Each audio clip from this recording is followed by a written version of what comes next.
The frigid wind whistled across the frozen lake, carrying with it the distant echo of a scream that shattered the serene winter morning in Amarillo, Texas. 1879.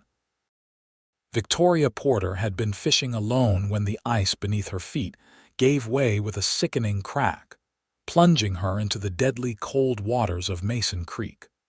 Austin Xavier rode hard along the snow-dusted trail, his breath forming clouds in the bitter January air. He'd left his cattle ranch before dawn, hoping to catch some fish before the next blizzard rolled in. The 26-year-old cowboy had been born and raised in the Texas Panhandle, and though winter wasn't always this harsh in Amarillo, this year had proven exceptional. The normally mild Texas winters had given way to a cold snap that had frozen everything in sight for weeks. Austin heard the scream just as he approached the bend in the trail that opened to the fishing spot favored by locals. Without hesitation, he urged his horse forward, the animal's hooves thundering against the packed snow. When he reached the clearing, his heart nearly stopped. A jagged black hole marred the otherwise pristine white surface of the lake, and floating gloves told him someone had fallen through. "Hello," he called out, dismounting in one fluid motion and tethering his horse to a nearby cottonwood. "Is anyone there?" He approached the hole cautiously, knowing that one wrong step could send him plunging into the same icy grave. When he reached the edge, he dropped to his stomach to distribute his weight more evenly and peered into the dark water. That's when he saw her, a young woman thrashing weakly beneath the surface, her red hair billowing around her like fire underwater. Her eyes were wide with terror, hands pressed against the underside of the ice as she searched desperately for the opening she'd fallen through. "Hold on," Austin shouted, though he knew she couldn't hear him. Without thinking of his own safety, he pulled his knife from his belt and began hammering at the ice where her pale face was visible. The woman's movements were slowing, her struggles becoming weaker as hypothermia took hold.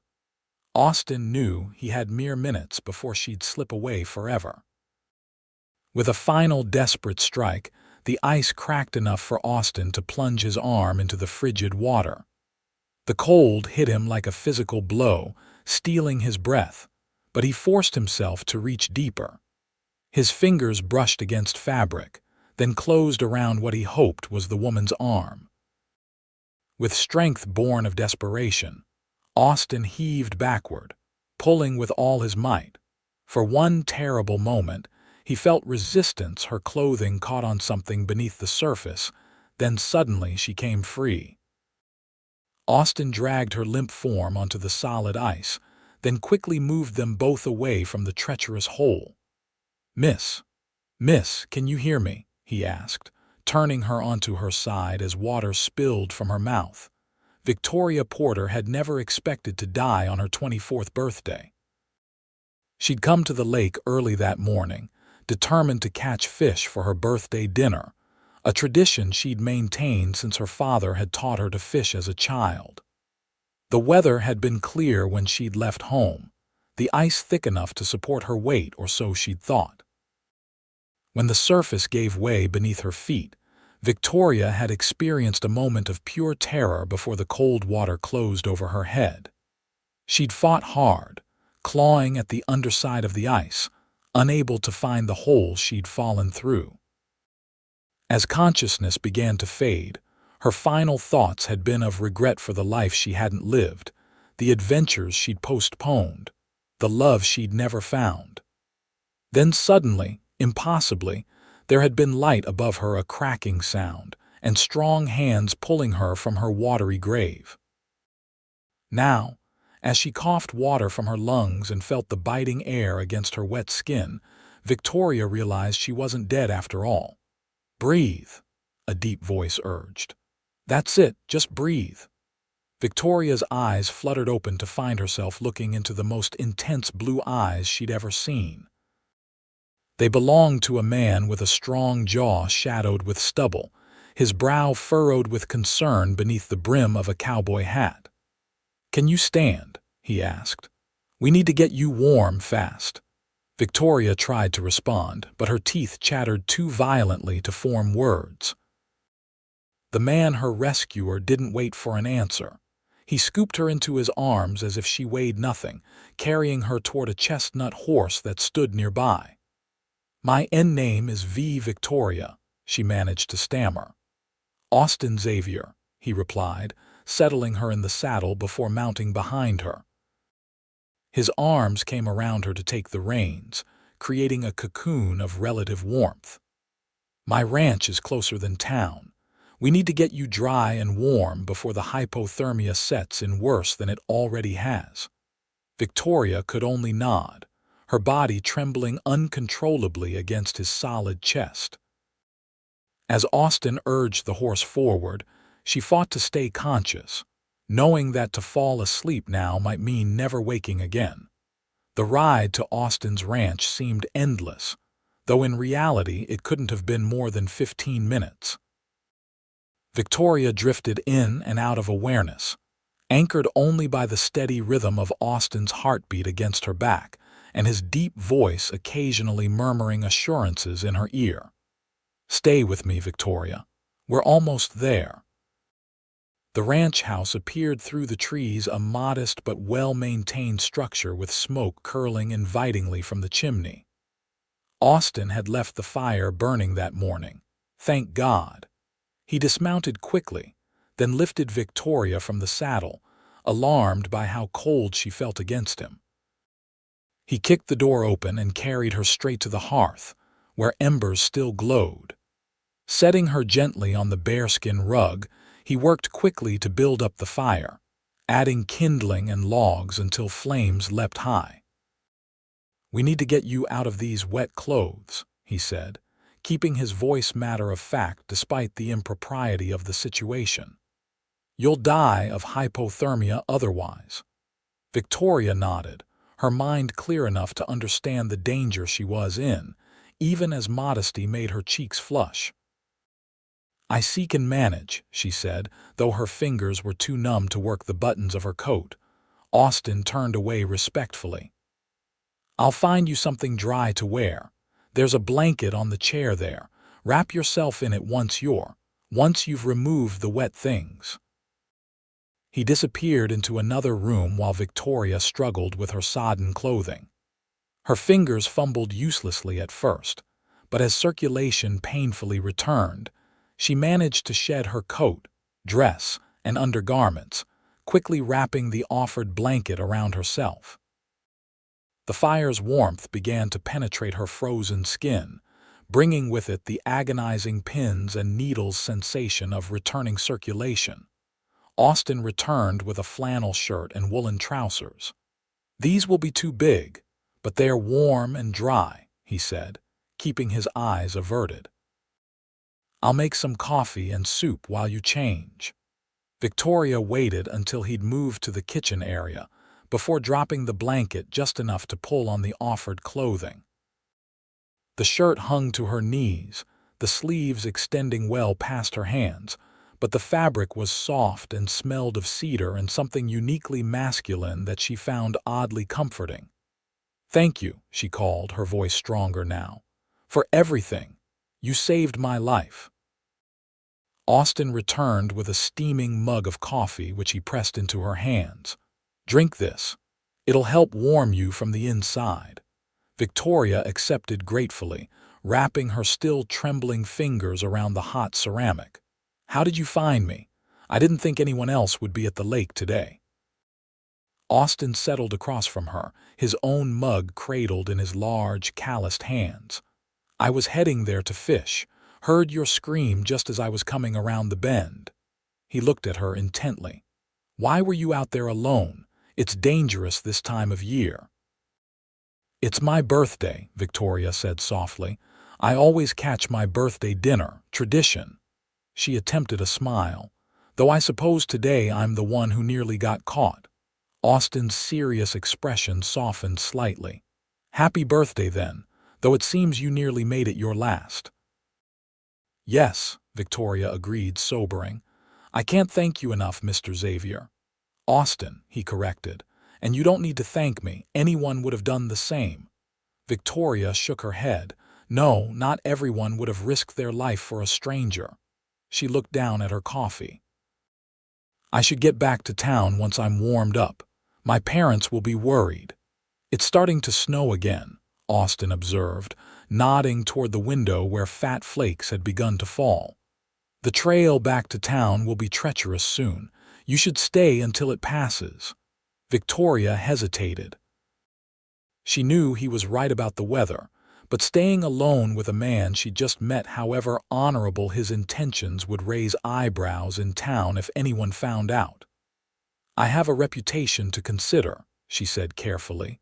Austin's expression remained neutral. I understand. There's a room in the back where you can rest. I'll saddle up and take you home as soon as your clothes are dry, weather permitting.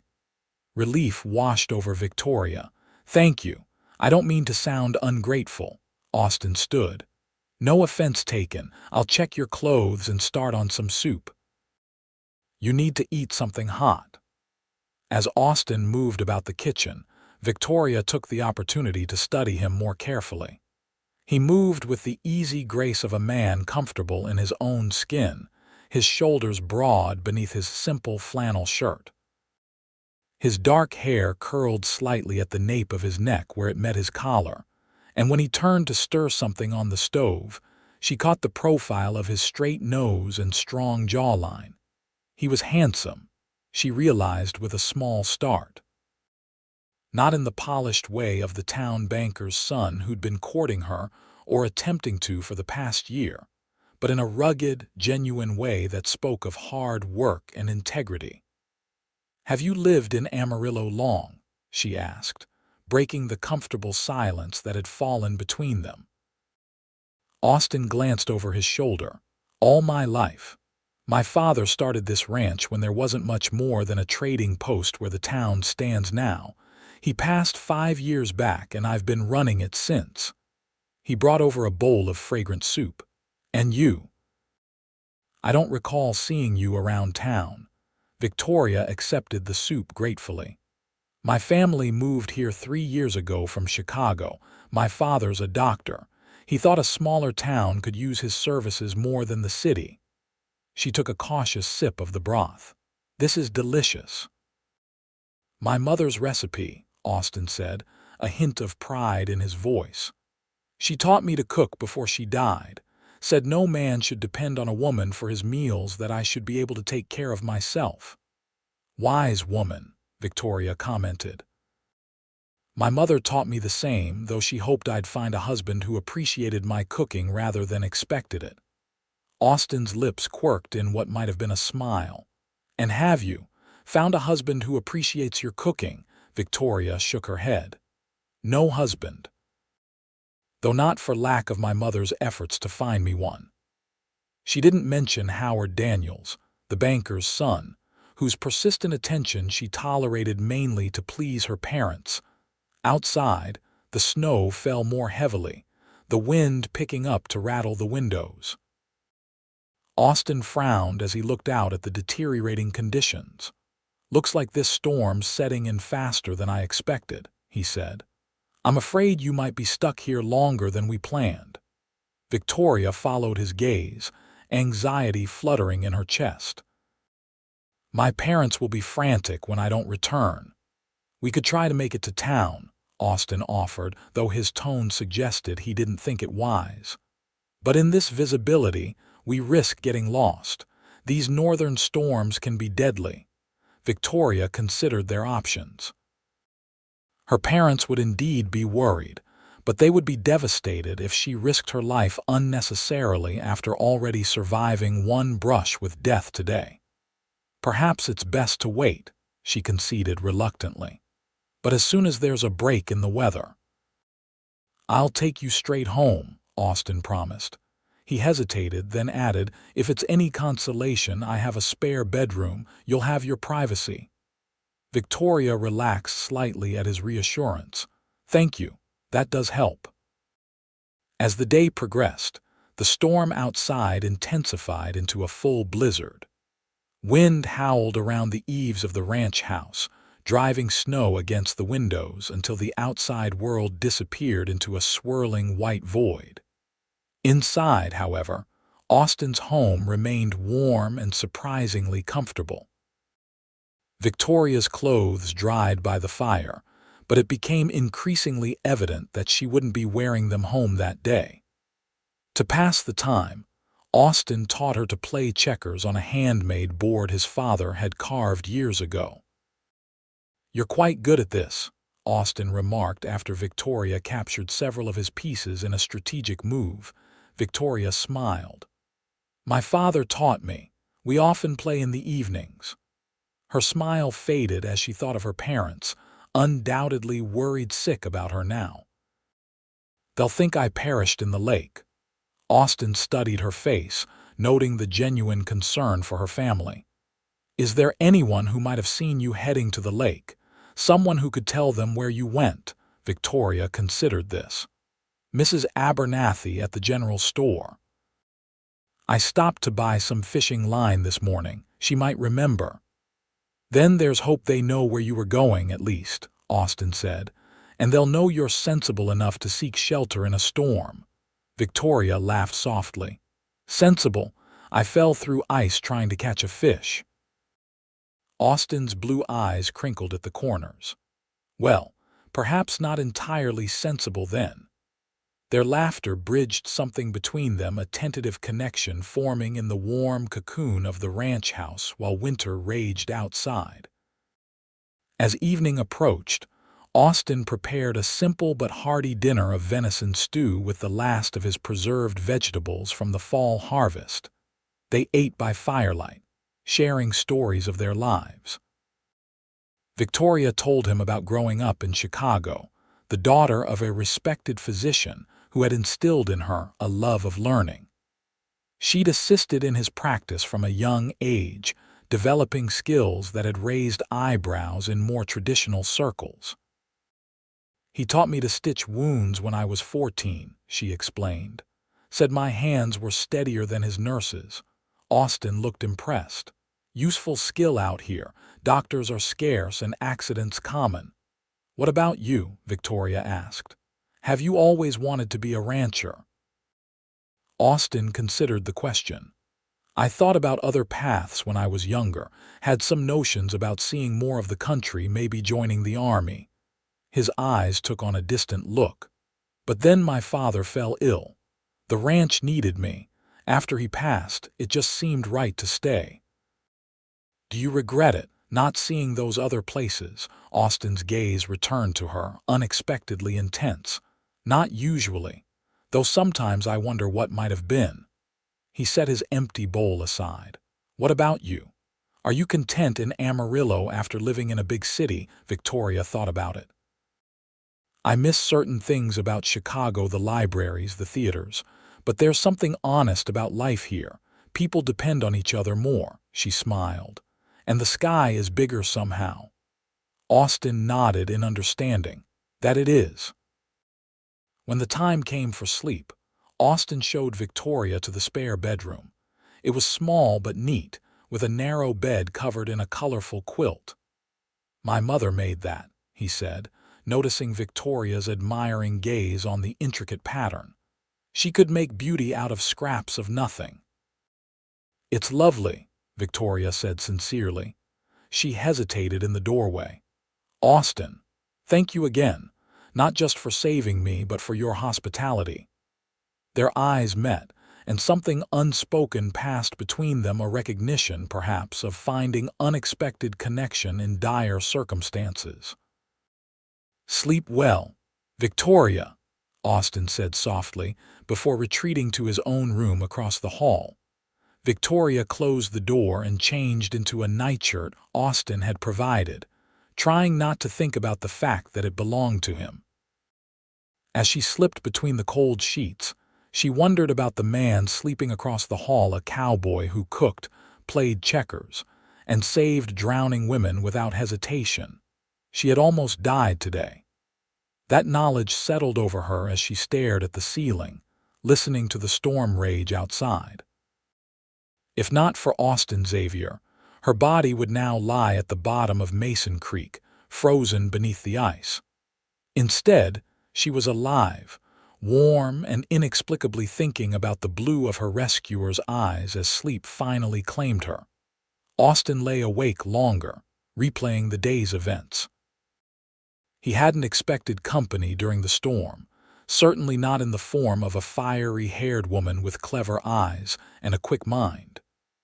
Victoria Porter was unlike anyone he'd met in Amarillo, educated, articulate, and possessed of a quiet strength he found himself admiring. Tomorrow, when the storm cleared, he would take her home. Her parents would be overjoyed and Victoria would return to her life in town. Austin would go back to his solitary existence on the ranch, and their paths might never cross again. The thought troubled him more than it should have, considering they'd met only hours ago. With a sigh, Austin turned onto his side and closed his eyes, willing sleep to come. His last conscious thought was of Victoria's smile as she'd captured his checkers pieces, triumphant and bright enough to rival the fire in the hearth. Morning dawned clear and blindingly bright, the storm having exhausted itself overnight. Austin woke early, as was his habit, and moved quietly around the kitchen preparing breakfast. The coffee was just beginning to percolate when Victoria appeared in the doorway, her hair tousled from sleep but her eyes alert. "Good morning," she said. "I thought I smelled coffee." Austin nodded toward the stove. "Almost ready. Did you sleep well?" "Better than I expected," Victoria admitted, taking a seat at the small table. She had changed back into her now dry clothes, though she still wore Austin's thick socks. "How does it look out there?" "Clear but deep snow." "The trail to town will be passable, though slow going." Austin poured coffee into 2 mugs and handed one to Victoria. "We should be able to leave after breakfast." Victoria wrapped her hands around the warm mug, trying to ignore the disappointment that flickered through her at the thought of leaving. "My parents will be so relieved." "I'm sure they will." Austin turned his attention to the eggs he was frying, flipping them deftly. "Your father being a doctor, he'll want to check you for any effects from yesterday's dunking." "Probably," Victoria agreed, "though I feel remarkably well, thanks to your quick action and care." Austin served the eggs alongside thick slices of bread toasted in the cast iron skillet. They ate in companionable silence, each lost in their own thoughts about the impending parting. After breakfast, Austin saddled his horse while Victoria bundled herself in her coat and the extra scarf he insisted she borrow. The world outside sparkled, freshly blanketed in white that softened every edge and dazzled the eye. "Beautiful, isn't it?" Austin said as he helped Victoria mount the horse. "The first snow like this, before anything's had a chance to mar it." Victoria nodded, understanding exactly what he meant. There was something pristine and perfect about this moment, this landscape, that made her want to preserve it somehow. Austin swung up behind her, and Victoria was once again enveloped in his warmth as they set off toward town. The journey was indeed slow, the horse picking its way carefully through deep drifts, but the day was windless and the sun strong enough to make the cold bearable. They spoke little during the ride, yet Victoria felt none of the awkwardness that might normally accompany such close proximity to a man she barely knew. There was something reassuring about Austin's solid presence at her back, his steady hands on the reins, the way he occasionally pointed out wildlife tracks in the snow or names of distant landmarks. As they approached the outskirts of Amarillo, Victoria felt a curious mixture of relief and regret. Part of her was eager to see her parents, to reassure them of her safety. Another part, one she wasn't entirely comfortable acknowledging, wished the journey could have lasted longer. "Which way to your home?" Austin asked as they entered the town proper. Cedar Street, Victoria directed. The white house with green shutters, just past the church. Several people on the street stopped to stare as they passed, clearly recognizing Victoria and undoubtedly drawing conclusions about her situation. Victoria sat straighter, knowing gossip would spread quickly in a town this size. When they reached the Porter residence, the front door flew open before Austin had even helped Victoria dismount. Margaret Porter rushed down the snow-covered path, her face a mask of disbelief and joy. "Victoria! Oh my God, Victoria!" she cried, embracing her daughter as soon as her feet touched the ground. "We thought we feared," she couldn't continue, overcome with emotion. Dr. James Porter appeared in the doorway, relief washing over his distinguished features. He hurried to join his wife and daughter, pulling Victoria into a tight embrace. "When Mrs. Abernathy told us you'd gone fishing and hadn't returned," he said, his voice thick with emotion. "Then the storm came. We feared the worst." "I fell through the ice," Victoria explained, turning to indicate Austin, who stood respectfully beside his horse. "Mr. Xavier saved my life. He pulled me from the water and took me to his ranch when the storm made travel impossible. Doctor." Porter extended his hand to Austin, gratitude evident in every line of his face. "Sir, I am forever in your debt. Our daughter is everything to us." Austin shook the offered hand firmly. "Anyone would have done the same, Dr. Porter. Please come inside," Margaret urged. "You must be cold and we'd like to properly thank you." Austin glanced at Victoria, who nodded encouragingly. "Just for a little while," he agreed. "I should get back to the ranch before dark." Inside the warm parlor, Margaret fussed over Victoria while Dr. Porter poured Austin a small measure of brandy. The story of the rescue was recounted, with Victoria emphasizing Austin's bravery and quick thinking. "You could have died yourself, breaking through that ice," Dr. Porter observed, studying the young rancher with newfound respect. Austin shrugged. "There wasn't time to think about that. I just saw her under there and knew I had to get her out." Victoria watched him as he spoke, struck again by the simple honesty in his manner. There was no false modesty, no aggrandizing of his actions, just a straightforward recounting of what he'd considered necessary. "Well, Mr. Xavier, you must allow us to show our gratitude," Margaret said. "Perhaps you would join us for Sunday dinner after church tomorrow." Austin hesitated, his eyes flicking briefly to Victoria. "That's very kind, madam, but I wouldn't want to impose." "Nonsense," Dr. Porter insisted.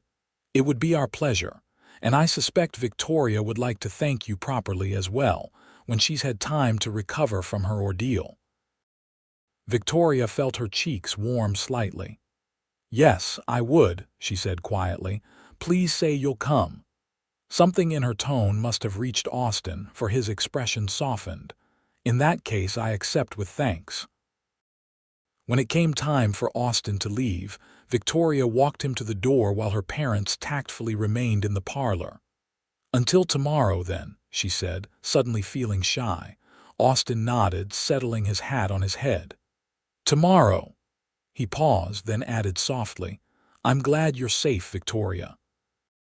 "Because of you," she reminded him.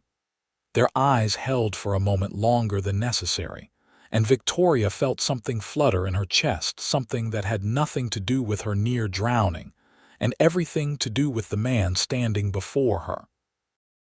As Austin rode away, Victoria watched from the porch until he disappeared around a corner. Only then did she return inside, where her parents waited with curious expressions. "He seems a fine young man," her father observed casually. "Yes," Victoria agreed, unwilling to examine too closely the warmth that spread through her at those words. "He is."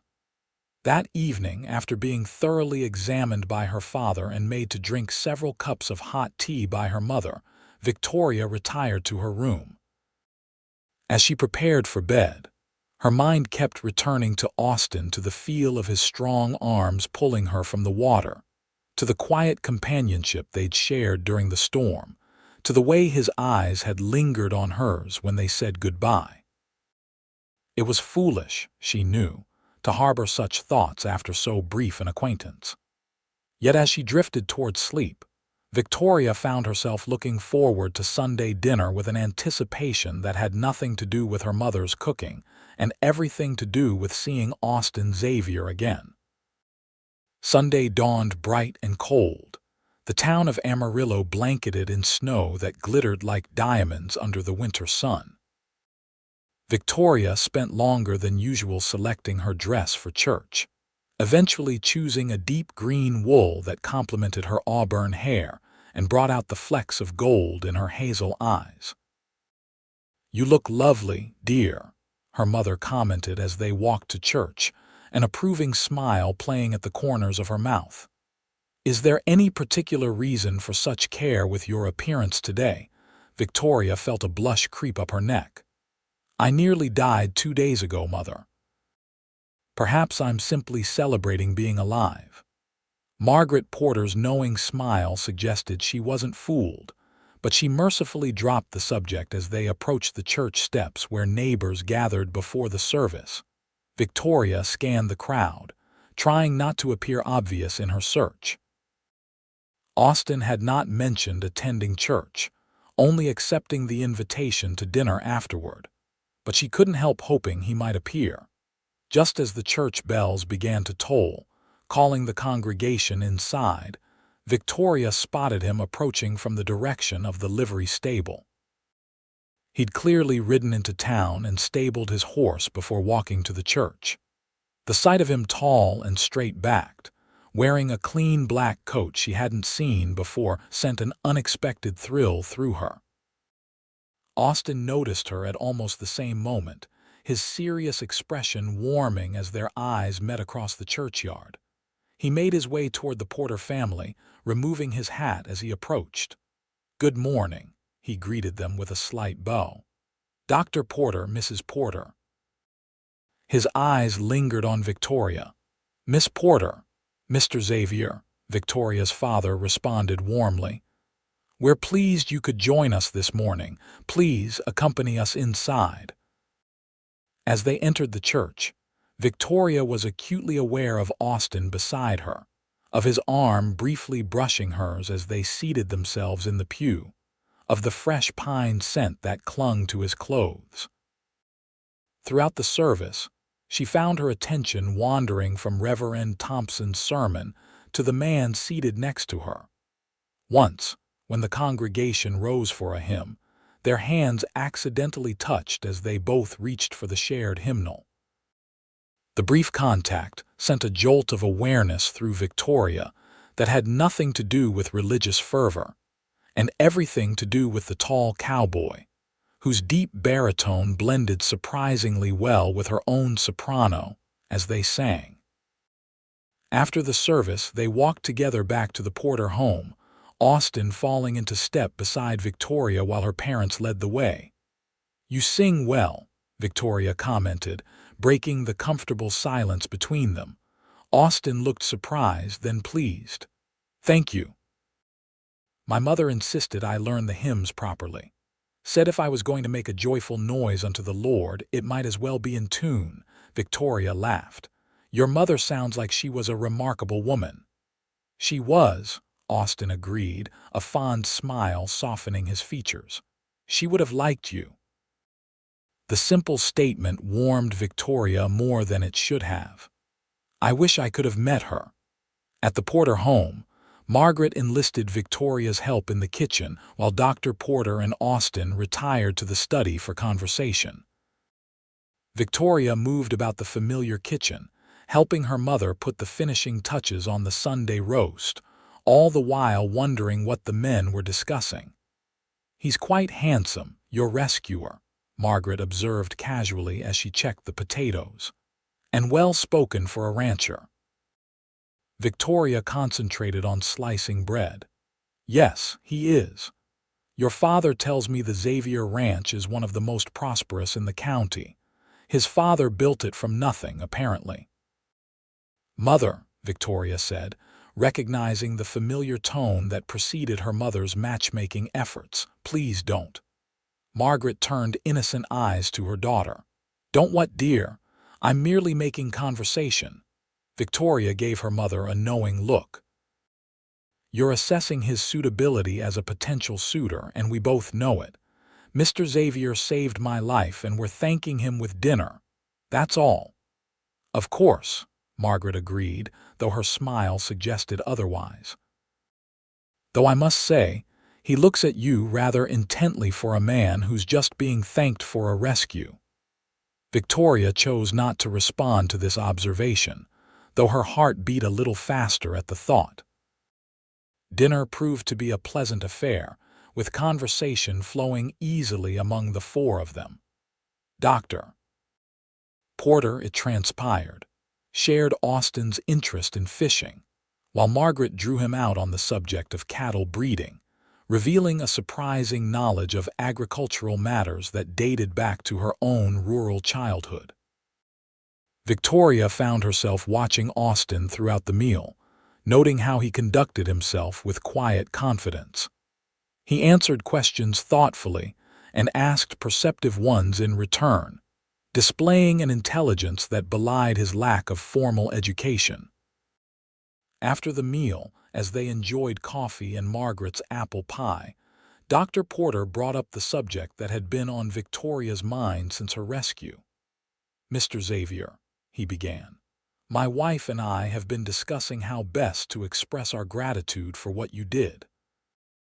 Words seem inadequate when you've saved our only child's life." Austin looked uncomfortable with the direction of the conversation. "Sir, as I've said, no thanks are necessary. Nevertheless," Dr. Porter continued, "we would like to do something to show our appreciation. Perhaps there's something you need for your ranch, equipment or supplies." Austin shook his head. "That's very generous, but I couldn't accept anything for doing what any decent person would have done." Victoria watched the exchange with mixed feelings. She understood her parents' desire to reward Austin somehow, yet she also admired his refusal to accept payment for an act of basic humanity. "Perhaps," Victoria suggested softly, "you would accept our friendship instead. It seems a fair exchange alike for a connection that might otherwise never have formed." Austin's eyes met hers, something warm and appreciative in their blue depths. "That," he said, "I would consider an honor, not a payment." Dr. Porter nodded, seemingly satisfied with this solution. "Well said, both of you. Friendship it shall be, then." As the afternoon waned, Austin reluctantly announced he should return to his ranch before nightfall. The Porters walked him to the door, with Dr. Porter extracting a promise that he would join them again the following Sunday. "Perhaps you might show Victoria some of your fishing spots when the weather improves," Dr. Porter suggested, earning a sharp look from his daughter and a raised eyebrow from his wife. "With proper supervision, of course." Austin glanced at Victoria, a question in his eyes. "I would be happy to if Miss Porter is interested." "I am," Victoria confirmed, ignoring her mother's knowing smile. "Though perhaps we might wait until spring when there's less chance of me falling through ice." Austin's lips quirked upward. A wise precaution. As he prepared to leave, Victoria impulsively stepped forward. "Mr. Xavier Austin, would you accept one small token of my thanks?" Before he could object, she untied the green ribbon that had been woven into her hair and pressed it into his hand. A reminder that sometimes good things can come from near tragedies. Austin looked down at the ribbon, then carefully folded it and tucked it into his vest pocket, close to his heart. "I'll treasure it," he said simply, his voice low enough that only she could hear. As Victoria watched him walk away, she knew with sudden clarity that her life had changed irrevocably the moment she'd fallen through that ice. Not just because she'd nearly lost it, but because in being saved, she'd found someone who made her feel more alive than she ever had before. The weeks following Victoria's near drowning passed in a rhythm that gradually incorporated Austin Xavier into the Porters' lives. Sunday dinners became a regular occurrence, with Austin riding into town each week to attend church with them before sharing the midday meal at their home. Dr. Porter, delighted to find a willing fishing companion, often invited Austin to accompany him on Saturday excursions to various streams and ponds around Amarillo. Though the weather remained too cold for actual fishing, the two men would check promising locations and discuss tackle and techniques while tramping through the snow. Victoria found herself looking forward to these visits with an eagerness that both thrilled and alarmed her. Howard Daniels, the banker's son who had been calling on her for months, noticed her distraction during his visits and grew increasingly petulant about her divided attention. "You seem preoccupied today, Miss Porter," Howard commented one afternoon in early February as they sat in the Porter parlor, ostensibly so Howard could discuss a book Victoria had lent him, though he'd clearly not read it. "Do I?" Victoria responded absently, her gaze drifting to the window where snow was beginning to fall again. She wondered if Austin had completed the fence repairs he'd mentioned at dinner the previous Sunday. Howard's lips thinned with displeasure. "Yes, you do. In fact, you've been distracted every time I've called recently." He leaned forward, lowering his voice though they were alone in the room. "People are talking, you know, about you and that cowboy." Victoria's attention snapped back to Howard, her eyes narrowing slightly. "What people? And what exactly are they saying?" Howard adjusted his spectacles, a nervous habit he displayed when uncomfortable. "Just that it's unusual for a man of his position to be so frequently welcomed in your home, particularly given the circumstances of your initial acquaintance." "The circumstances being that he saved my life?" Victoria asked, her voice deceptively calm. "Well, yes, and his position, as you put it, is that of a successful rancher who employs half a dozen men and supplies beef to most of the businesses in town, including your father's bank luncheons." Howard flushed. "I simply meant that he's not exactly of our social circle. He has no formal education, no family connections of note." Victoria felt her temper rising. "Mr. Xavier is a hard-working, honest man who risked his life to save mine without a moment's hesitation. I consider him a friend, and so do my parents. If that offends Amarillo's social sensibilities, then perhaps those sensibilities need reconsidering." Howard looked taken aback by her vehemence. After an uncomfortable silence, he rose to leave. "I can see you're upset. Perhaps we should continue this conversation another time when you're feeling more reasonable." Victoria did not rise to see him out as propriety dictated she should. "Perhaps," she said coolly, "though I doubt my feelings on the matter will change." After Howard had gone, Victoria remained in the parlor, troubled by the conversation. She had known, of course, that her growing friendship with Austin would raise eyebrows in town. Amarillo might be a frontier settlement compared to Chicago, but it had its own rigid social structures nonetheless.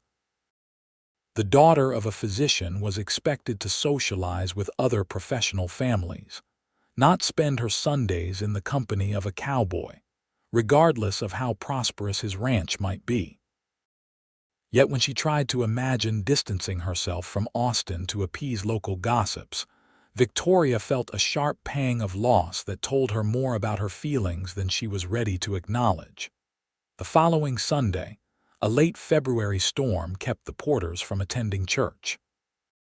Victoria had resigned herself to not seeing Austin that day when a knock at the door surprised the family. She opened it to find Austin on the porch, snow dusting his shoulders and hat, his cheeks ruddy from cold. "Austin," she exclaimed, "we didn't expect you in this weather." He removed his hat, shaking off the snow before entering at her invitation. The storm's not as bad at the ranch. I didn't realize it was worse in town until I was already halfway here." He smiled ruefully. Seemed foolish to turn back at that point. Victoria felt a rush of pleasure at his determination to keep their standing engagement despite the weather. "Well, we're glad you persevered. Mother has a roast in the oven that could feed twice our number." As they moved to the parlor where a fire blazed cheerfully, Victoria noticed Austin carried a small package wrapped in brown paper. Seeing her curious glance, he held it out somewhat self-consciously. "I brought something. For you." When Victoria took the package, he added, "It's not much, just something I thought you might enjoy." Victoria unwrapped the paper to reveal a book, a collection of poetry by Emily Dickinson. She ran her fingers over the embossed cover, touched by the thoughtfulness of the gift. "How did you know I enjoy poetry?" she asked. Austin's expression was difficult to read. "You quoted a verse that day at the lake, just before we left for town, about the sky. I asked the bookseller in Amarillo for recommendations based on that, and he suggested this." Victoria was stunned that he'd remembered such a small detail from a day that had been so eventful. She had indeed murmured a line from Dickinson as they'd set out that morning, not thinking anyone had heard. "Thank you," she said softly. "This is perfect." Their eyes met, and Victoria felt that now familiar flutter in her chest. Something was growing between them, something neither had put into words but which existed nonetheless, like a seedling pushing through snow toward the sun. The moment was interrupted by her parents entering the parlor, exclaiming over Austin's determination to brave the weather. The rest of the day passed pleasantly, with Austin staying longer than usual due to the storm. When he finally prepared to leave in the late afternoon, Dr. Porter insisted on lending him a better coat for the journey back. "I can return it next Sunday," Austin said as Victoria helped him into the heavy wool garment. "Actually," Dr. Porter interjected, "I was hoping you might join us on Tuesday. It's Victoria's 25th birthday, and we're having a small dinner party." Victoria looked at her father in surprise. This was the first she'd heard of a party. Usually, her birthday was marked with a special meal shared just with her parents. Austin hesitated, glancing at Victoria. "I wouldn't want to intrude on a family celebration." "Nonsense," Dr. Porter insisted. "You saved our daughter's life on her last birthday. It seems fitting you should help us celebrate this one properly." "Please come," Victoria added, surprising herself with her eagerness. Austin's expression softened. "In that case, I'd be honored." After he'd gone, Victoria turned to her father with raised eyebrows. "A dinner party? This is the first I've heard of it." Dr. Porter had the grace to look slightly abashed. "Your mother and I decided just this morning." "Nothing elaborate, just a few friends to celebrate your birthday." "Including Howard Daniels, I assume?" Victoria asked, knowing her mother's ongoing hopes for that match. "Well, yes," her father admitted. "The Daniels have been good friends to us since we arrived in Amarillo. It would be rude not to include them." Victoria sighed but didn't argue. The thought of Austin and Howard at the same dinner table made her uneasy, but she could hardly object to her parents inviting whomever they wished to their home. Tuesday evening arrived with clear skies and marginally warmer temperatures, a welcome respite from the harsh winter weather. Victoria chose a deep blue dress for the occasion, one she'd brought from Chicago that was perhaps a bit more fashionable than typical Amarillo attire.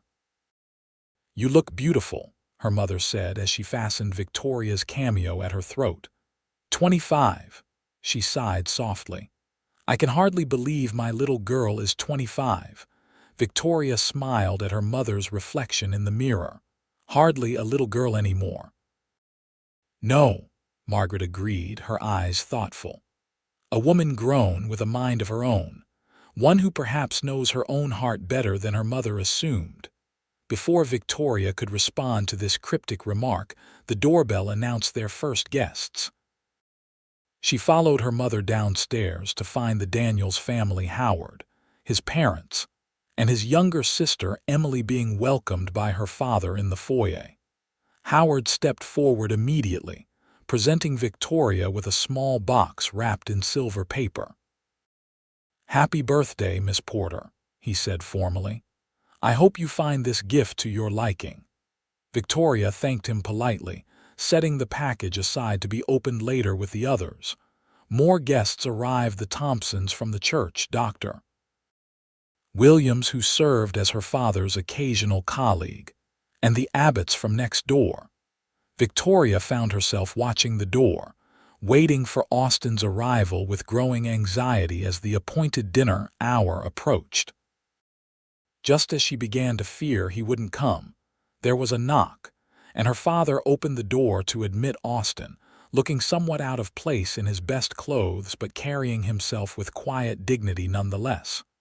"Mr. Xavier," Dr. Porter greeted him warmly.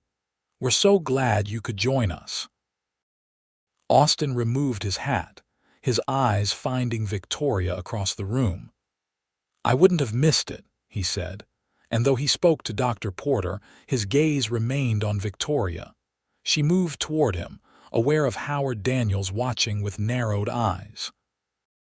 "I'm glad you're here," she said softly, meaning it more than she could express in the crowded room. Austin presented her with a small, carefully wrapped package. "Happy birthday," he said simply. Victoria added it to the small collection on the side table, keenly curious about what it might contain, but knowing propriety dictated she opened gifts after dinner, not before. Dinner itself was a slightly strained affair, with conversation flowing politely but with an undercurrent of tension. Howard made a point of directing his comments to everyone except Austin, while Mrs. Daniels repeatedly steered the conversation toward topics that highlighted her son's education and prospects. Austin, for his part, spoke little but listened attentively, offering thoughtful comments when directly addressed. Victoria found herself watching him more often than was strictly proper, admiring his composure in what must have been an uncomfortable situation. When the meal concluded, the party returned to the parlor for cake and coffee. As was tradition, Victoria was seated in the place of honor to open her gifts while the guests looked on. She received a lace handkerchief from the Thompsons, a book of Shakespeare's sonnets from the Abbotts, and a lovely pair of gloves from Dr. Williams. Howard's gift proved to be a delicate gold bracelet with a small pearl clasp, beautiful but ostentatious for Amarillo, and clearly expensive enough to make a statement about his intentions. "It's beautiful, Howard," Victoria said, because it was, regardless of the presumption behind it. "Thank you." Finally, she reached for Austin's gift, conscious of the entire room watching. The package was small and somewhat irregularly wrapped, suggesting Austin had done it himself rather than having a shopkeeper do it. Inside, nestled in a bed of cotton, lay a carved wooden figure of a fish, a trout, to be precise no longer than her palm but exquisitely detailed, with scales individually carved and fins so delicate they looked as if they might move in water. "Oh," Victoria breathed, lifting it carefully. "This is extraordinary." Austin looked pleased but slightly embarrassed by her obvious delight. "I thought, since fishing is a tradition for your birthday, you should have one that won't try to drown you." The room fell silent, then erupted in laughter at his unexpected humor. Even Howard managed a grudging smile. "Did you make this?" Victoria asked, running her fingers over the smooth wood. Austin nodded. "My father taught me. We used to carve during the long winter evenings." "It's wonderful," Victoria said sincerely. "Truly, I'll treasure it." The evening continued with cake and more conversation, gradually becoming more relaxed as everyone settled into their social roles. Victoria managed to speak briefly with Austin alone when the party broke into smaller conversational groups. "Thank you again for the fish," she said. "It's perfect." Austin's smile was warm. "I'm glad you like it. I wasn't sure. It's not as fine as some of your other gifts."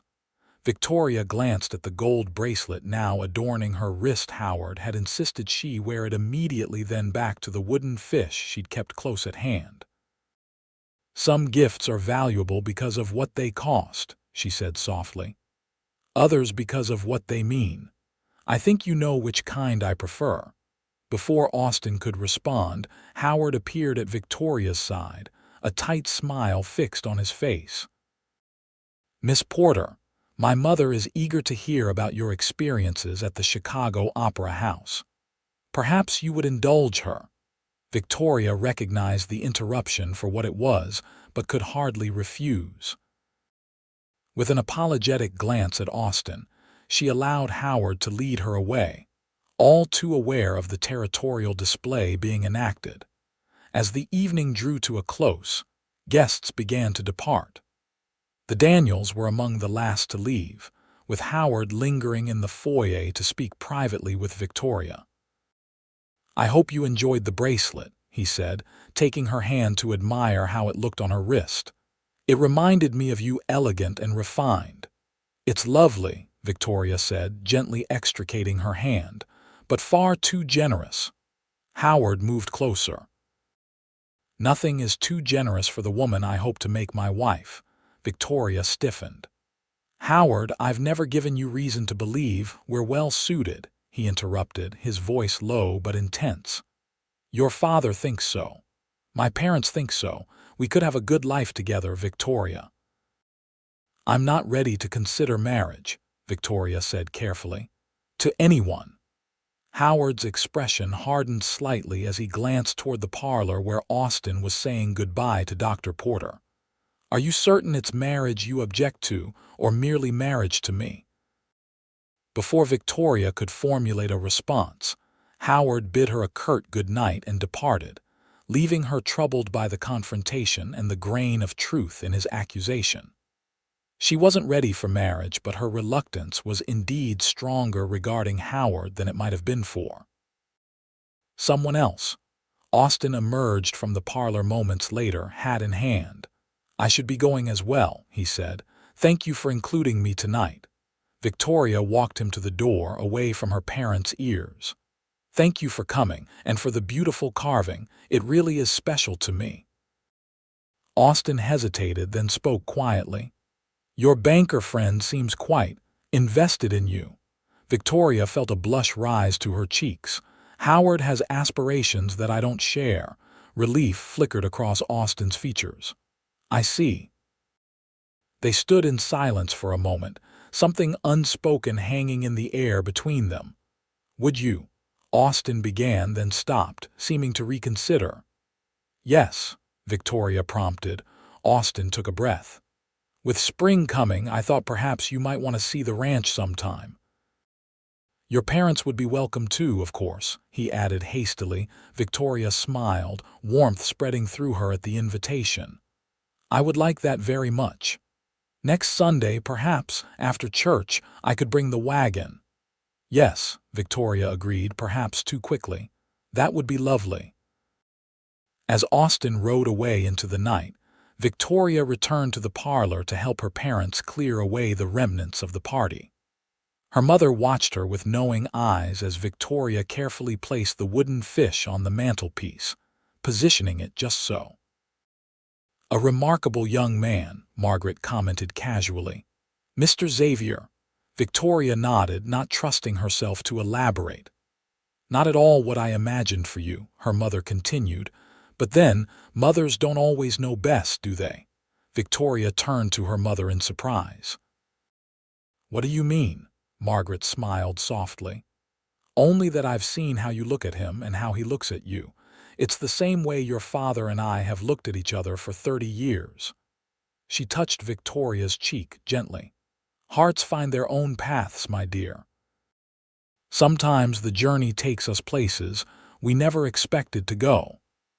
As Victoria prepared for bed that night, she placed Austin's carved fish on her bedside table, next to the book of poetry he'd given her. Looking at them together, she finally acknowledged the truth she'd been dancing around for weeks. She was falling in love with Austin Xavier. The thought should have frightened her. He was so different from the future she'd imagined for herself, yet instead, it filled her with a quiet certainty. Like the fish he'd carved, her feelings had been taking shape beneath the surface for some time, revealed now in their completed form. As she drifted toward sleep, Victoria's last conscious thought was of Austin's invitation to visit his ranch. Sunday couldn't come soon enough. Sunday dawned bright and unexpectedly warm for early March, as if winter had finally loosened its grip on the Texas panhandle. Victoria dressed with special care, choosing a practical but becoming dress of deep russet that could withstand a visit to a working ranch while still flattering her coloring. After church, Austin appeared with his wagon as promised. To Victoria's surprise, her parents declined to accompany them. "I have a patient to check on," Dr. Porter explained, though Victoria couldn't recall him mentioning any Sunday appointments. "And your mother has her circle meeting." "But surely you can reschedule," Victoria began, concerned about the propriety of visiting Austin's ranch unchaperoned. "Nonsense," her father interrupted with a wink at Austin. "Mr. Xavier is a man of honor and you're a sensible young woman. Besides, you'll be back well before dark, won't you?" Austin nodded solemnly.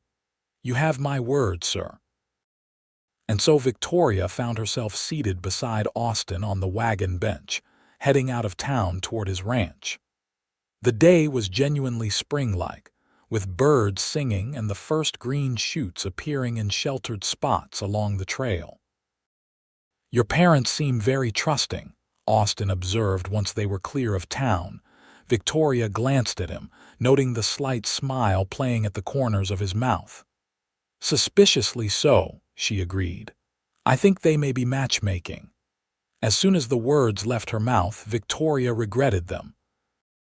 Acknowledging such a possibility out loud seemed dangerously forward, but Austin merely nodded thoughtfully. "Smart people, your parents." The simple response sent a flush of warmth through Victoria that had nothing to do with the strengthening sun. They fell into comfortable conversation as the wagon rolled along, discussing the changing season, the fishing prospects as the ice melted, and the books they'd each been reading. Austin, it transpired, was working his way through Moby Dick, which he'd borrowed from the small Amarillo lending library. "It's slow going," he admitted, "but I like Melville's way with words. The way he describes the sea makes me wish I'd seen it." "You haven't?" Victoria asked. Austin shook his head. "Never been further east than Dallas or west than Santa Fe." "The ocean is magnificent," Victoria told him, recalling a childhood trip to Lake Michigan's shores. "It makes you feel very small, but in a good way. As if your problems can't possibly be that significant compared to something so vast and ancient." Austin looked at her with appreciation. "That's exactly how I feel about the plains sometimes, especially at night, under all those stars." They crested a small rise, and suddenly the Xavier Ranch spread before them, a modest but well-maintained house surrounded by several outbuildings, corrals, and in the distance, herds of cattle grazing on the greening grass. "It's lovely," Victoria said sincerely, taking in the peaceful scene. Austin's expression softened as he surveyed his home. "It's not grand, but it's mine. Everything you see, my father built from nothing but hard work and determination." "And now you're carrying on his legacy," Victoria observed. "He would be proud." Austin glanced at her, something warm in his eyes. "I'd like to think so." They continued down the slope toward the ranch house. As they approached, a dog bounded out to greet them, barking joyfully at Austin's return. "That's Blue," Austin explained as the border collie raced alongside the wagon. Best cattle dog in the panhandle, though don't tell him that. His head's big enough already. Victoria laughed as the dog preened at the sound of his name. When they reached the house, Austin helped her down from the wagon, his hands strong and sure at her waist. The brief contact sent a flutter through her stomach that Victoria tried to ignore. "Would you like a tour?" Austin asked as he tethered the horses. "I'd love one," Victoria replied. Austin showed her around the ranch with obvious pride, the barn with its orderly stalls and tack room, the blacksmith shop where he did his own horseshoeing, the chicken coop where plump hens scratched in the dirt. Victoria was struck by how efficiently everything was run, how every tool had its place and every animal its purpose. "You do all this yourself?" she asked as they walked toward a small apple orchard behind the house. "I have 2 hands, Miguel and Jack, who help with the cattle," Austin explained. "They live in the bunkhouse over yonder. Good men, both of them. But for the rest, yes, mostly it's just me." Victoria tried to imagine the amount of work involved in maintaining such an operation single-handedly. "It must be exhausting," Austin shrugged. "Hard work, but satisfying." "There's something right about falling into bed tired from honest labor." He glanced at her, then added, "Though it can be lonely sometimes." The simple admission touched Victoria deeply. In that moment, she could see clearly the life Austin led, physically demanding but emotionally solitary, with only brief human contact to break the isolation of his days. "Well," she said softly, "you're not alone today." Austin's smile warmed his entire face. "No, I'm not." They continued their tour, ending at the house itself. Victoria had half expected a bachelor's Spartan quarters, but the interior of Austin's home was surprisingly comfortable. The main room served as both parlor and dining area, with a large stone fireplace at one end and a solid oak table at the other. Bookshelves lined one wall, filled with well-worn volumes. "You have quite a library," Victoria commented, running her fingers along the spines. "More books than I would have expected. My mother's influence," Austin explained. "She taught school before marrying my father. She believed education didn't stop at the schoolhouse door." Victoria nodded in understanding. "A wise woman, as you've said before." Austin moved to the kitchen area. "Are you hungry?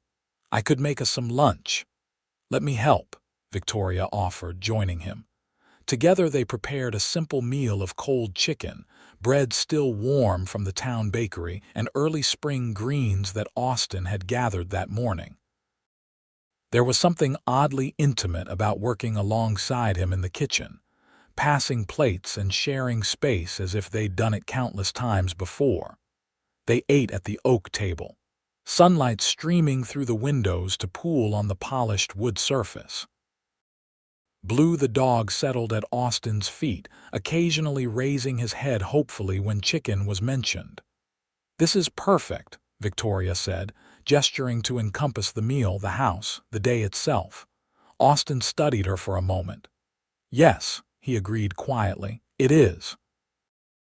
After they'd eaten and cleared away the dishes, Austin hesitated, then asked, "Would you like to see my favorite spot on the ranch? It's a bit of a walk, but worth it, I think." Victoria nodded eagerly. "I'd love to." Austin led her out behind the house and along a narrow trail that wound through a small grove of trees. The path gradually climbed a gentle hill until they emerged at its crest. Victoria caught her breath at the view that spread before them, miles of rolling plains stretching to the horizon, dotted with wildflowers just beginning to bloom. "It's beautiful," she said, turning slowly to take in the panorama. Austin nodded, his eyes on the distant landscape. "I come here to think sometimes, to remember why all the hard work matters." Victoria glanced at him, struck by the peace in his expression as he surveyed his domain. This land was more than property to Austin. It was his heritage, his responsibility, his home in the deepest sense of the word. "Thank you for sharing it with me," she said softly. Austin turned to her, his blue eyes searching her face. "Victoria," he began, his voice low and serious, "I'm not a man of fancy words or grand gestures, but these past weeks knowing you, they've been the happiest of my life." Victoria's heart began to race. "Mine too," she admitted. Austin took a step closer. "I know we come from different worlds. You're educated, cultured, you could have any man in Amarillo, someone like Howard Daniels who could give you a life of comfort and social standing." "I don't want Howard Daniels," Victoria said firmly, "or the life he represents." Hope flickered in Austin's eyes. "What do you want, Victoria?" The question hung between them, laden with possibility. Victoria looked at the man before her, strong, honest, kind in ways that mattered, and knew her answer with absolute certainty. "I want someone who sees me for who I am, not who they want me to be," she said. "Someone who values thinking over appearances, integrity over social position. Someone who would break through ice to save a stranger because it was the right thing to do." She took a deep breath. "I want you, Austin." The words had barely left her mouth before Austin closed the distance between them, his hand coming up to cup her cheek with infinite tenderness. "May I?" he asked, his gaze dropping to her lips. Victoria nodded, her heart pounding as Austin bent to press his lips to hers in a kiss that began gently but quickly deepened as she responded. His arms encircled her waist, drawing her closer as Victoria's hands found their way to his shoulders. When they finally pulled apart, both slightly breathless, Austin rested his forehead against hers. "I've wanted to do that since I pulled you from that lake," he confessed. Victoria smiled. "Even when I was blue with cold and half drowned." Austin's laugh was warm against her skin. "Even then. Though I prefer you like this, warm and very much alive." They stood together on the hilltop, reluctant to break the moment, until the sun began its western descent. With a sigh, Austin stepped back. "I promised your father I'd have you home before dark," he reminded her. "And a man is only as good as his word." Victoria nodded, though she was reluctant to leave this perfect afternoon behind. As they walked back toward the ranch house hand in hand, she found herself imagining a future where such days were commonplace, where this land was her home as well as his. The thought should have frightened her, but instead it filled her with quiet joy. Her mother had been right. Hearts did find their own paths, sometimes leading to destinations never imagined but exactly right nonetheless. The return journey to town passed too quickly, with Victoria nestled close to Austin's side on the wagon bench, their hands entwined when he didn't need both for driving. They spoke of many things, their childhoods, their dreams, the books that had shaped them, yet Victoria felt they were just beginning to uncover the layers of each other's lives. As they approached the outskirts of Amarillo, Austin slowed the wagon. "Victoria," he said, his voice serious again, "I need you to know that my intentions are honorable. I want to court you properly with your parents' blessing." Victoria squeezed his hand. "They already approve of you, Austin, more than you know." "Even so," he insisted, "things should be done right." He glanced at her, a hint of vulnerability in his expression. "I'm not asking for promises yet, just the chance to show you what a life with me might be like." "You already have," Victoria said simply, "and I like what I've seen." Austin's smile was like sunrise. "Good," he said, "that's good." As they pulled up before the Porter home, Victoria saw her parents' silhouettes in the parlor window, clearly watching for their return. Austin helped her down from the wagon, holding her hand perhaps a moment longer than necessary. "May I call on you Tuesday evening?" he asked. "Properly this time, sitting in your parlor under your parents' watchful eyes as tradition dictates." Victoria laughed. "I'd like that very much." Austin hesitated, then quickly bent to place a chaste kiss on her cheek before releasing her hand. "Until Tuesday, then."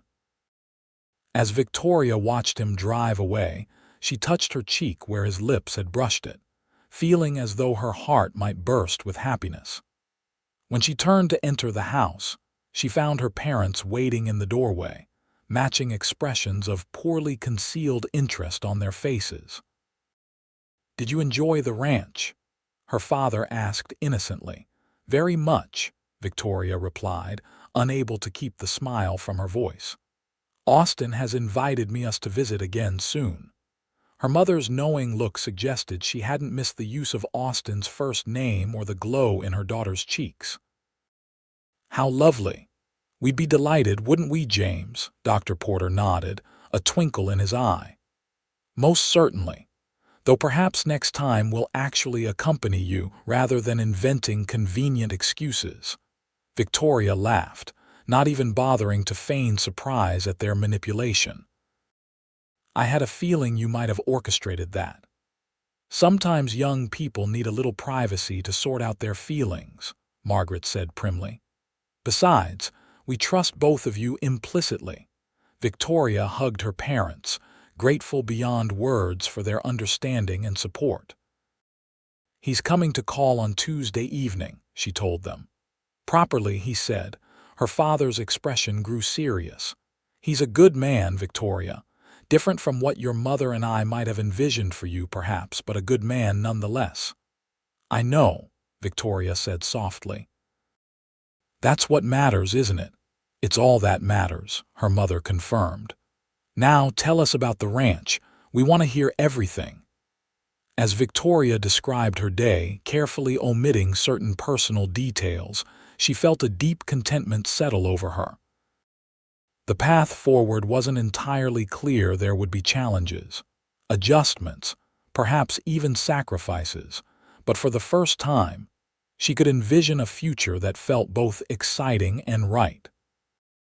That night, before sleeping, Victoria took out the wooden fish Austin had carved and held it in her palm, marveling at how something as terrible as falling through ice could ultimately lead to something as wonderful as falling in love. Life, she reflected, often worked in mysterious ways, but sometimes those mysteries led to the most perfect destinations. Spring arrived in earnest over the following weeks, the Texas landscape transforming from winter's brown slumber to vibrant green life. As the season unfolded, so too did Victoria and Austin's courtship, growing deeper and stronger with each passing day. True to his word, Austin called at the Porter home every Tuesday and Thursday evening, sitting in the parlor with Victoria under the occasional supervision of her parents. On Sundays, after church and dinner, they would take walks through town or along the creek when weather permitted, sometimes accompanied by Dr. and Mrs. Porter, but often allowed the freedom to stroll alone. Howard Daniels had not taken the development well. After making several increasingly desperate attempts to regain Victoria's attention, he had finally confronted her one afternoon outside the general store. "So you've made your choice," he'd said bitterly. "A cowboy over a banker's son. I never thought you'd settle for so little, Victoria." "I haven't settled at all," Victoria had replied calmly. "I've chosen the man who makes me happiest. I'm sorry if that disappoints you, Howard, but my heart isn't something I can direct based on social expectations." Howard had left Amarillo the following week, ostensibly to pursue banking opportunities in Dallas. Victoria felt guilty about his unhappiness, but knew she'd made the only choice possible for her own happiness. As April gave way to May, Austin invited the entire Porter family to spend a Saturday at his ranch. The occasion was the spring branding of newborn calves, a major event in the ranching calendar that would show Victoria's parents another side of their daughter's suitor. They arrived early in the morning to find the ranch already bustling with activity. Austin's 2 ranch hands had been joined by neighbors helping with the roundup, as was customary in ranching communities where labor was shared reciprocally. Austin greeted them warmly, looking every inch the capable rancher in his work clothes and hat. "Dr. Porter, Mrs. Porter, thank you for coming," he said, shaking Dr. Porter's hand before turning to Victoria with a smile that was reserved just for her. "Victoria, it looks like quite an operation," Dr. Porter observed, surveying the organized chaos of men on horseback herding cattle toward the branding area. Austin nodded. "We'll work through midday, then break for a feast. The ladies from neighboring ranches have been cooking since dawn." Indeed, several women were busy at outdoor tables set up beneath a grove of trees, preparing what promised to be a substantial meal. Margaret Porter immediately offered to help, leaving Victoria to decide how she wished to spend the morning. "Would you like to watch the branding?" Austin asked. "Or would you prefer to help with the meal preparations?" Victoria didn't hesitate. "I'd like to watch if that's acceptable." Austin's smile widened with approval. "I thought you might say that. Come on then, I'll find you a safe vantage point." He led Victoria to a split-rail fence bordering the branding corral, helping her up to sit on the top rail where she could see everything without being in danger. "Stay here," he instructed. "It gets chaotic, and these cattle can be unpredictable." Victoria nodded her understanding, settling in to observe the age-old ritual. Dr. Porter joined her, his professional interest piqued by the proceedings. Austin returned to the center of activity, immediately assuming a leadership role that Victoria hadn't fully appreciated before. Here, on his own land, directing his own operation, he was completely in his element, confident, capable, respected by the men who worked alongside him. The branding itself was efficient if somewhat brutal, necessary work done as humanely as possible under Austin's watchful eye. Victoria winced at the calves' protests, but understood the practicality behind the practice. In open-range country, branding was the only way to establish ownership. Throughout the morning, Austin would occasionally glance her way, as if checking that she wasn't too disturbed by the proceedings. Victoria made sure to meet his gaze steadily each time, wanting him to know she understood and respected the realities of his life. By midday, the work was largely complete, and the workers gathered beneath the trees for the promised feast. Victoria joined her mother in serving the hungry men, taking satisfaction in being useful. When everyone had been fed, Austin appeared at her side with a plate of his own. "What do you think?" he asked, nodding toward the branding corral where the last few calves were being processed. "It's impressive," Victoria said honestly. "The way everyone works together, knowing their roles. And you," she hesitated, then finished, "you're different here, in your element." Austin looked pleased by her observation. "This is what I know, what I was raised to do." "You do it very well," Victoria told him. "Your father would be proud." A shadow passed briefly across Austin's face at the mention of his father, then cleared. "I hope so," he said quietly.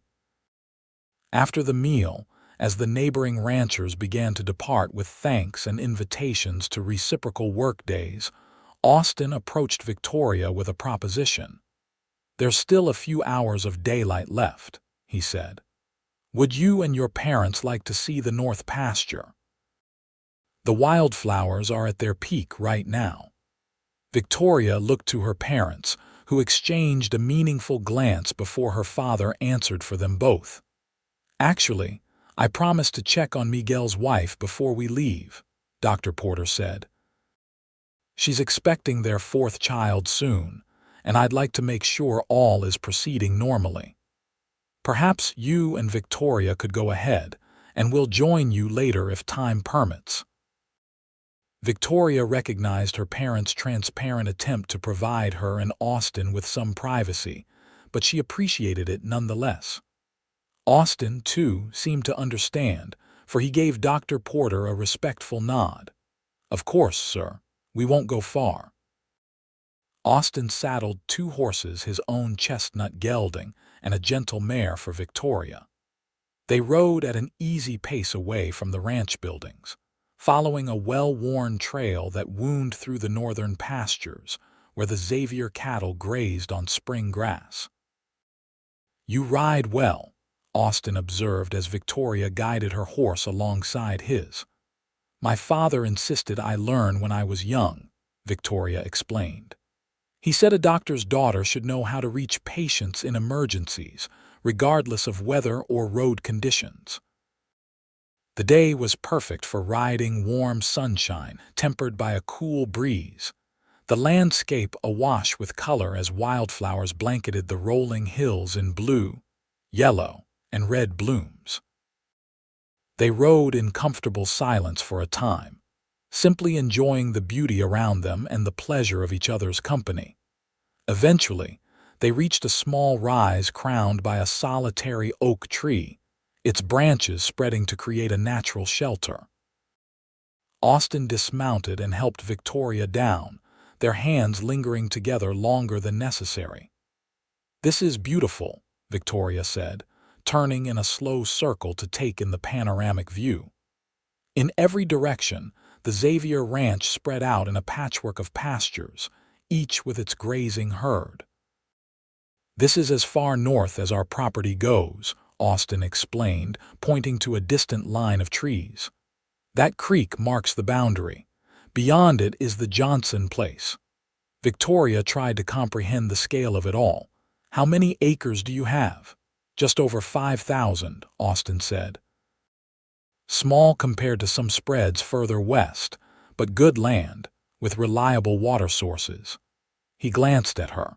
"Enough to support a family comfortably." The implication in his words made Victoria's heart beat faster, but she pretended not to notice the hint about their potential future. Instead, she settled on the grass beneath the oak, arranging her skirts modestly around her. Austin joined her, removing his hat and setting it aside. Without the brim shadowing his face, Victoria could see the flecks of gold in his blue eyes, the way the sun brought out auburn highlights in his dark hair. "Victoria," he began, his voice serious, "these past months have been the happiest of my life." "Mine too," she said softly, her pulse quickening at his tone. Austin reached for her hand, enclosing it in his larger one. "I know this might seem fast to some, but when you nearly died in that lake, it taught me something important. Life is too short for unnecessary waiting. When you find something precious, you should hold on to it with both hands." Victoria's breath caught in her throat as Austin shifted to one knee before her, still holding her hand in his. "What I'm trying to say, probably poorly," he continued, his voice steady despite the emotion in his eyes, "is that I love you, Victoria Porter. I love your kindness, your courage, your curiosity about the world. I love the way you see beauty in simple things and value what truly matters." He reached into his pocket with his free hand and withdrew a small object that glinted in the sunlight, a ring with a modest diamond set in gold. "This was my mother's," he said. "My father saved for 2 years to buy it for her." He took a deep breath. "Victoria, would you do me the extraordinary honor of becoming my wife?" Though she had begun to suspect where the conversation was heading, the actual proposal still took Victoria's breath away. Looking at Austin, this good, honest man who had saved her life and then, gradually but completely, captured her heart, she felt absolute certainty in her answer. "Yes," she said, her voice clear and sure. "Yes, Austin, I will marry you." Joy blazed across Austin's face as he slipped the ring onto her finger. It fit perfectly, as if made for her hand. Before she could admire it properly, Austin had pulled her into his arms, his lips finding hers in a kiss that expressed all the love and promise contained in their commitment to one another. When they finally broke apart, Victoria rested her forehead against his, too overcome for words. Austin held her close, his arms strong and secure around her. "I've already spoken to your father," he confessed. "Last week, when you were helping your mother with church preparations, he gave his blessing." Victoria laughed softly. "So that's why he was so eager to give us privacy today." "Your parents have been remarkably supportive," Austin acknowledged. "I know they could have hoped for a different match for you." Victoria shook her head firmly. "They want my happiness, Austin, and they've seen how happy you make me." She looked down at the ring now adorning her finger. "It's beautiful. I'm honored to wear your mother's ring."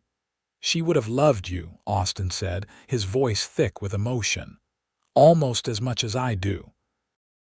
They stayed beneath the oak tree until the sun began its westward descent, talking of their future together, where they would live, the ranch, of course.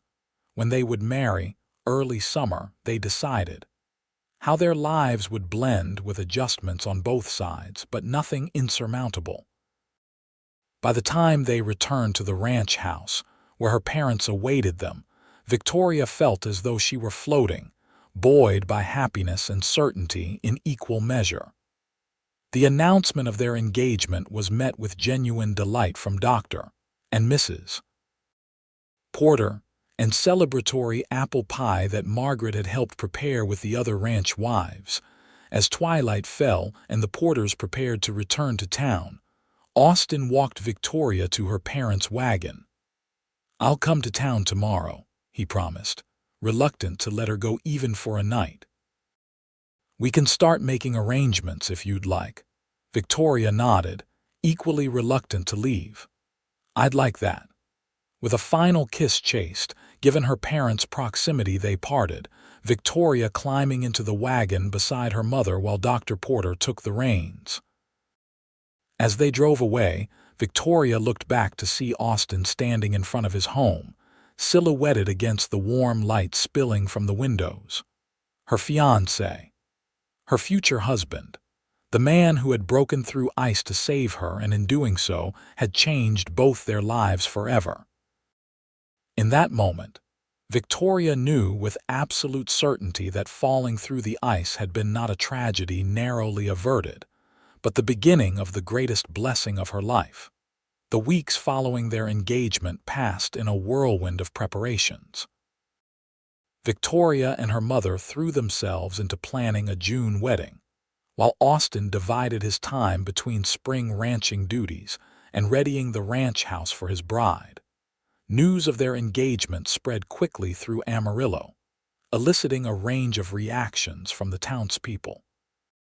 Most were supportive, particularly those who had known Austin for years and recognized his worth beyond his occupation. A few of the town's more socially conscious matrons expressed surprise that Dr. Porter's daughter would marry just a rancher, but such comments were generally made behind closed doors rather than to the couple's faces. Victoria found she cared little for others' opinions. Her happiness was too complete, her certainty too absolute to be shaken by small-town gossip. Each day brought her closer not only to her wedding, but to a deeper understanding of the man she would marry. Austin proved to be a thoughtful, attentive fiancé. Despite the demands of the ranch, he made time to visit Victoria regularly, often bringing small gifts, a book he thought she might enjoy, wildflowers gathered from the pasture, once even a kitten he'd rescued from a thunderstorm, which promptly became the Porter household's cherished pet. Victoria, meanwhile, began learning everything she could about ranching. She borrowed books from the town library, questioned Austin extensively during their time together, and even arranged to spend several days at the ranch under her mother's chaperonage, observing the daily routines she would soon share.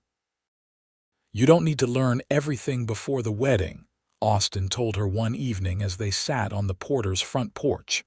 "We'll have a lifetime for that." Victoria smiled, leaning her head against his shoulder. "I know."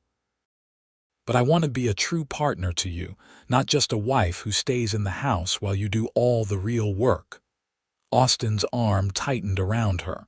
"You already are my partner, in all the ways that matter."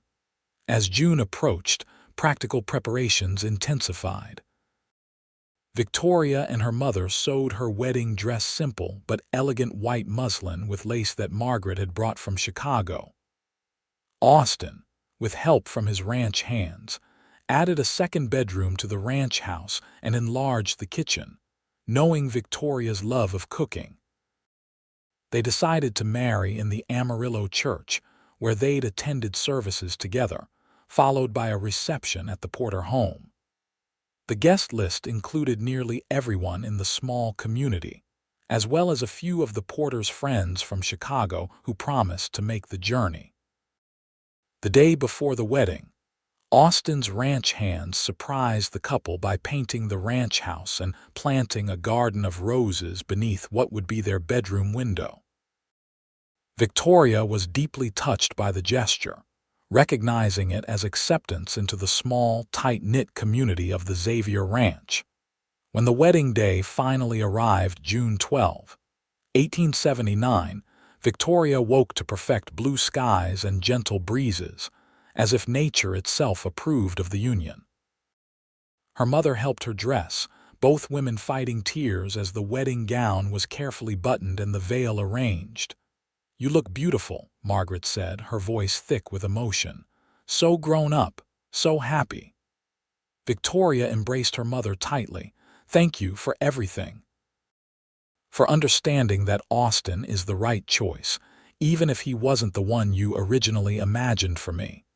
Margaret smoothed her daughter's veil. "When your father and I came to Amarillo, we hoped you would find your place here. We never dreamed it would be quite like this." She smiled through her tears. "But seeing you now, I can't imagine a more perfect outcome." Dr. Porter, waiting to escort his daughter to the church, was similarly emotional when he saw Victoria descend the stairs in her wedding finery. For a moment he couldn't speak, simply holding out his arms to embrace his only child. "You've always made us proud," he said finally, "but never more so than today. You followed your heart with courage and conviction. Your Austin is a fortunate man." "I'm the fortunate one," Victoria corrected gently. The church was filled to capacity when they arrived, friends and neighbors packed into the simple wooden pews. As the organ began to play and Victoria stepped into the aisle on her father's arm, her eyes sought and found Austin waiting at the altar. He stood tall and straight in a new black suit, his hair neatly trimmed, his face freshly shaven. But it was his expression that caught and held Victoria's attention, the look of absolute wonder and love as he watched her approach, as if he couldn't quite believe his good fortune. Their vows were simple and heartfelt, spoken in clear voices that carried to every corner of the hushed church. When the Reverend pronounced them husband and wife, Austin's kiss was brief but tender, mindful of their audience yet unmistakably conveying his devotion. The reception at the Porter home lasted well into the evening, with food and music and congratulations from what seemed like every resident of Amarillo. Victoria moved through it all in a happy daze, her hand rarely leaving Austin's, her new ring glinting alongside her mother's on her finger. As twilight fell, the newlyweds slipped away to begin the journey to their home to Austin's ranch that would now be Victoria's as well. They rode in Austin's wagon, which his ranch hands had decorated with ribbons and flowers for the occasion. "Are you tired?" Austin asked as they left the town behind, concern in his voice. "It's been a long day." Victoria shook her head, leaning against his shoulder. "Not tired, happy." Austin's arm came around her, holding her close against the cooling evening air. "I still can't quite believe you're my wife," he confessed. "Believe it," Victoria said, tilting her face up to his. "I'm yours, Austin Xavier, and you're mine, for all our days."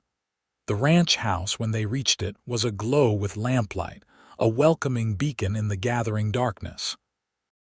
Austin stopped the wagon at the front gate, then turned to Victoria with a smile. "It's tradition," he said, climbing down and coming around to her side. Before she could respond, he had swept her into his arms, carrying her across the threshold of their home as she laughed in delight. Inside, everything had been prepared for their return, a fire laid in the hearth, fresh flowers on the table, and the rooms spotlessly clean. Clearly the work of the neighboring ranch wives who had insisted on making everything perfect for the bride's arrival. Austin set Victoria gently on her feet but kept his arms around her. "Welcome home, Mrs. Xavier." Victoria smiled up at him, her heart so full she thought it might burst. "It feels like home already." Later that night, as moonlight spilled through the window of what was now their bedroom, Victoria lay in Austin's arms, marveling at how completely her life had changed in the space of a few months. From the moment she'd fallen through that ice, every step had led her here to this man, this place, this perfect happiness. Austin's fingers traced lazy patterns on her bare shoulder, his breath warm against her hair. "What are you thinking?" he asked softly. Victoria smiled in the darkness. "I was thinking about fate, about how sometimes the worst moments can lead to the best ones." Austin shifted to look at her, his expression serious in the silvery light. "When I saw you under that ice, I didn't know I was saving my own future happiness along with your life." "We saved each other," Victoria said, reaching up to touch his face. "You pulled me from the water, but you also showed me what real love looks like, what really matters in life." Austin caught her hand, pressing a kiss to her palm. "I'll spend the rest of my life making sure you never regret choosing this life, choosing me." "I could never regret it," Victoria assured him, drawing his face down to hers. "Not for a single moment." As their lips met in a kiss that deepened with renewed passion, Victoria knew she had found her true home, not in Chicago or Amarillo or even on the Xavier Ranch specifically, but in Austin's arms and his heart, in the life they would build together. The years that followed proved the wisdom of Victoria's choice.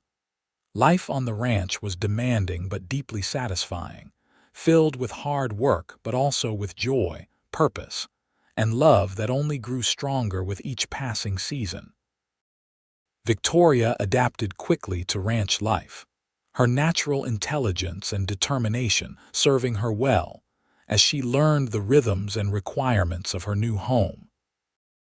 Austin proved to be a patient teacher, taking evident pride in his wife's growing competence with everything from cooking for hungry ranch hands to helping birth calves in emergency situations.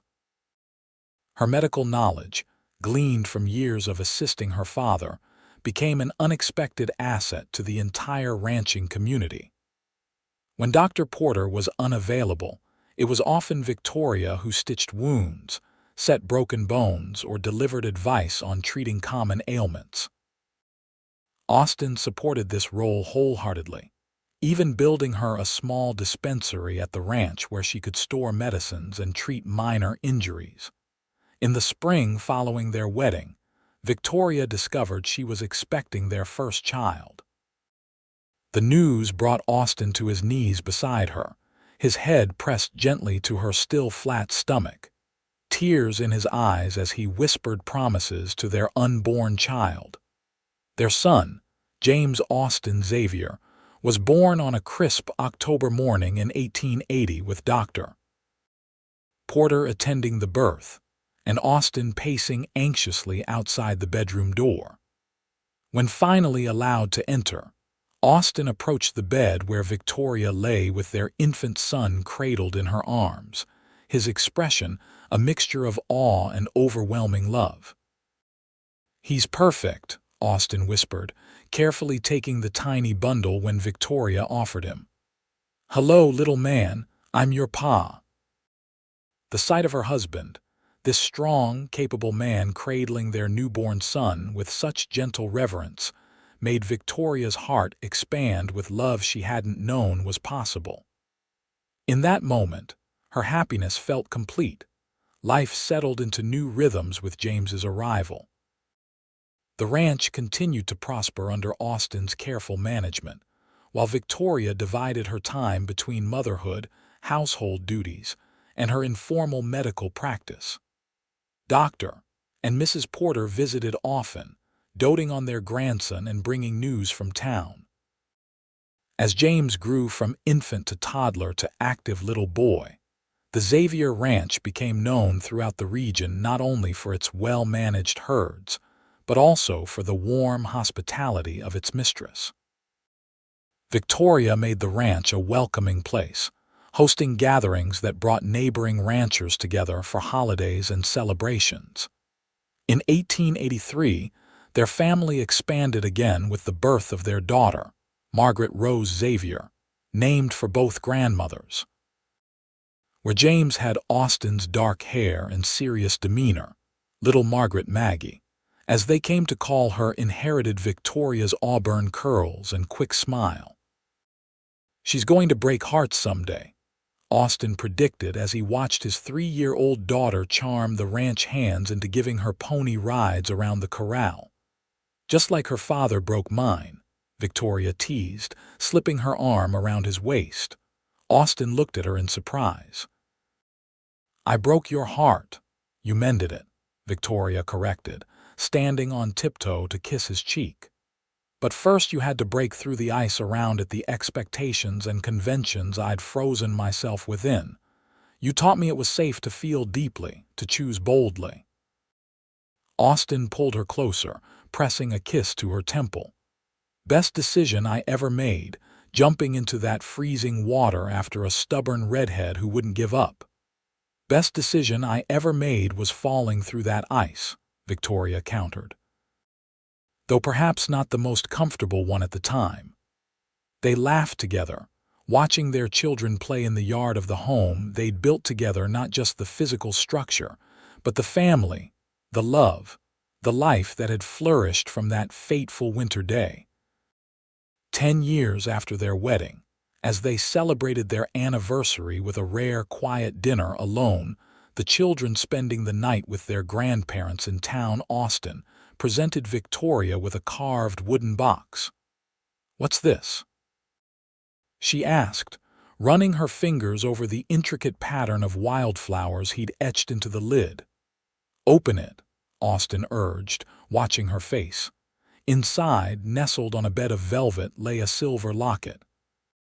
Victoria opened it to find a miniature version of the wooden fish Austin had carved for her birthday all those years ago, perfectly preserved and mounted within. "Oh, Austin," she breathed, touched beyond words by the thoughtfulness of the gift. "To remind you," he said softly, "that sometimes the most precious things can be found in the coldest, darkest places if someone is willing to break through and pull them to the surface." Victoria fastened the locket around her neck, feeling its weight settle over her heart. "I've never forgotten," she assured him, "not for a single day." Austin took her hand across the table, his thumb rubbing gently over the wedding ring he'd placed there a decade earlier. 10 years, he marveled. "Sometimes it seems like yesterday that I pulled you from that lake. And sometimes it feels like I've loved you my entire life," Victoria finished for him. As they sat together in the home they'd built through years of shared work and love, Victoria reflected on the extraordinary journey that had brought them to this point.